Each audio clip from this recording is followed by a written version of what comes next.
Hi, and welcome to the Children's Bible in 365 Stories.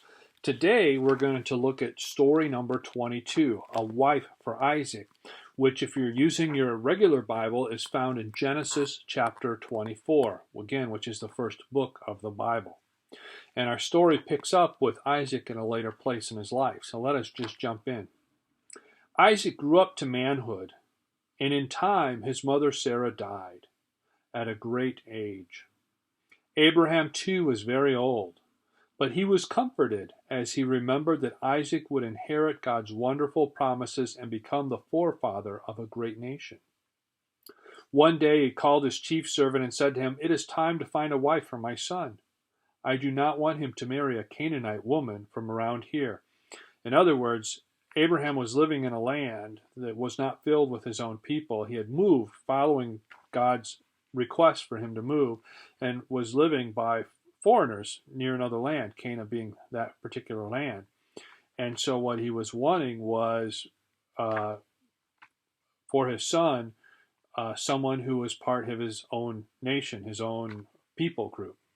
And that's why he's making this request. "Please promise me that you will journey to the country of my family and find a bride for him there." "That is a long way off," the servant said. "Perhaps the girl would not be willing to come so far with me. Why not send Isaac back to Mesopotamia instead?" So part of what's happening is marriages were not a man and a woman found each other, fall in love, and decide to get married.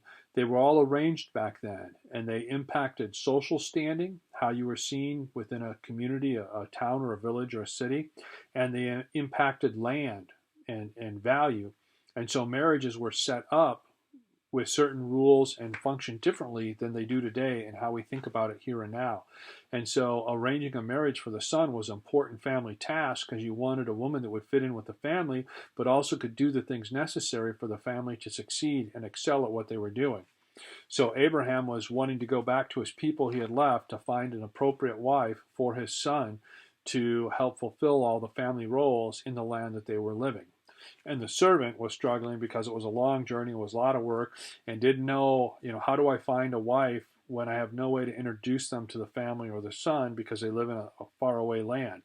So I can understand why the servant was struggling and as well. So let us continue. And again, why not send Isaac back to Mesopotamia instead? "Never," Abraham insisted. "God has brought me here and promised to give this land to my descendants. Isaac must live here." So again, Abraham is trusting God with everything. So he wants Isaac to stay there because that's part of the promise from God. "But if the girl you choose for his bride refuses to come back with you, then you will be free from your promise to me." So that's a powerful thing. So he's sending the servant, "Find a bride, and if she refuses, then I will let you come back and I will figure out another solution." So the servant set out with 10 camels on the long journey back to Mesopotamia. It was late one afternoon when he arrived at the well outside the city where Abraham's family lived.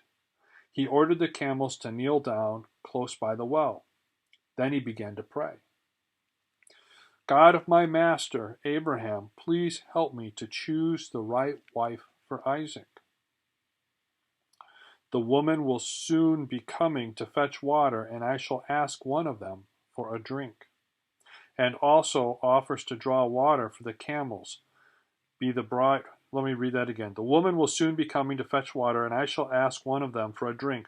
Please let the girl who gets me a drink and also offers to draw water for the camels be the bride that you have chosen."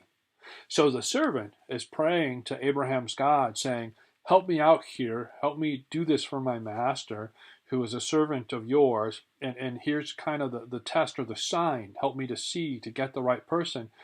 When all the women from the village come out to get water, which they normally did at the same time to get enough water for the day, here he's sitting near the well with all his camels sitting down waiting. And he says, have the girl that you want to marry Isaac come and ask if she can get me water, and then have her ask if she can take and bring water to all of my camels. And that will be the sign that I know this is the one you want me to seek after for the bride for Isaac. What a powerful thing to ask God to do.